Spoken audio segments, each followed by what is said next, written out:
Devin Morris. I'm the co-founder and executive director of the Teachers Lounge, where we seek to recruit, revitalize, and retain educators of color throughout the greater Boston area and beyond.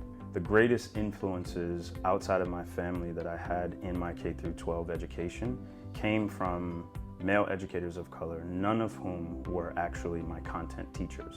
These were coaches, mentors, who supported and pushed, never let me second guess myself, never let me settle for less.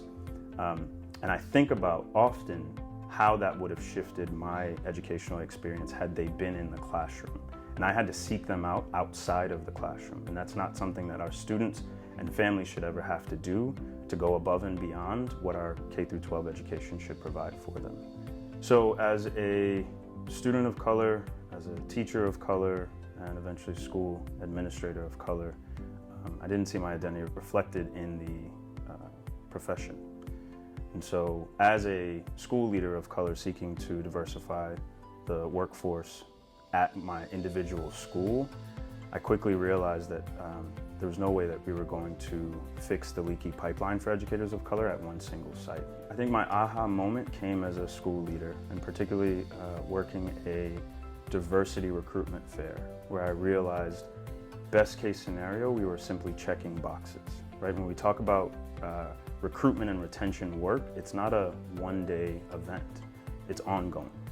And so the ways in which we, again, center the lived experiences of educators of color who continue to choose our schools, our districts, our students, and our families, how are we centering their lived experiences in this process? How do we ensure that our recruitment efforts and our retention efforts are not transactional? We have an opportunity in Massachusetts to be trailblazing in more ways than we currently are as what I would call a mecca of education in the United States. We've got the infrastructure, we've got diversity sort of as we look across the nation. We're doing okay, but okay has never been the bar, and it's never been the measure that we wanted to hold ourselves to.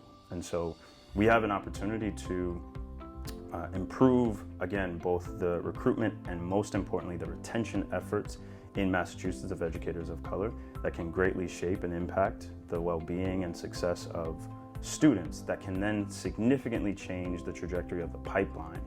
And so we have an opportunity to hold our legislators accountable, as well as provide our legislators with commensurate levels of support and inclusion that lifts the voices of a diverse and representative collective of students, families, and stakeholders and educators that can greatly shift the impact in Massachusetts on our students and families. And that starts with this work, with our Educator Diversity Act, so that we can greatly diversify the teacher workforce for the sake of our babies.